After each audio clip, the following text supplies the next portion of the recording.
Assalamualaikum warahmatullahi wabarakatuh. Anak-anak Bapak khususnya kelas 10, yang mana minggu lalu kita sudah membahas masalah lembaga-lembaga negara Indonesia menurut Undang-Undang Dasar Negara Republik Indonesia tahun 1945.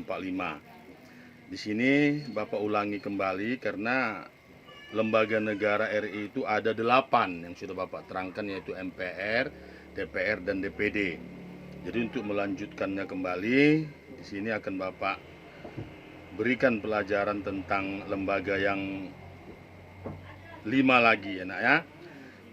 Yang keempat yaitu Presiden Republik Indonesia, dan Wakil Presiden itu dipilih oleh rakyat dalam satu pasangan yang diatur di dalam pasal 6 ayat 1 Undang-Undang Dasar Negara RI tahun 1945. Lalu di situ juga diatur bagaimana syarat menjadi seorang presiden. Ini juga diatur di dalam pasal 6 ayat 2 NRI, Undang-Undang NRI tahun 1945. Apa? Selain itu ada kekuasaan presiden. Kekuasaan presiden itu membuat undang-undang bersama DPR. Itu diatur dalam pasal 5 ayat 1 Undang-Undang Dasar NRI, dan pasal 5 ayat 2 juga menetapkan peraturan pemerintah.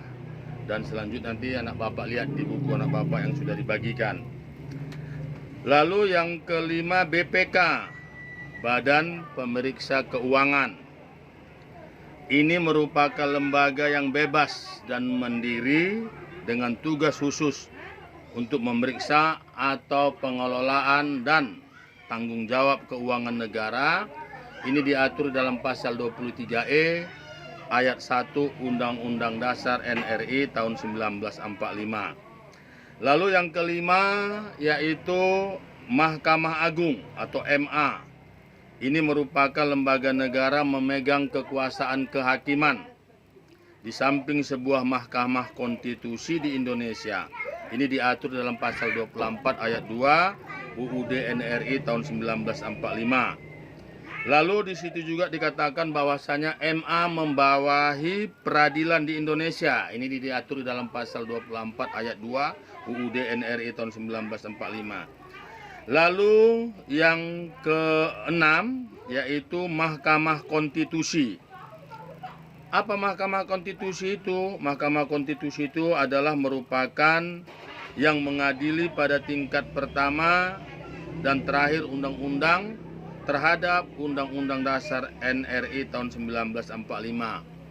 Dan wewenang dari Mahkamah Konstitusi juga ini memutuskan sengketa yang merupakan kewenangan lembaga negara, umpamanya terjadi hal-hal yang memutuskan pembubaran partai politik atau terjadi perselisihan hasil suara tentang pemilu. Ini juga tugasnya. Yang ketujuh Komisi Yudisial atau KY. Ini lembaga mandiri yang dibentuk oleh Presiden dan disetujui oleh DPR. Ini diatur dalam pasal 28B ayat 3 UUD NRI tahun 1945. Dan yang terakhir, yang ke-8 adalah tentang yang namanya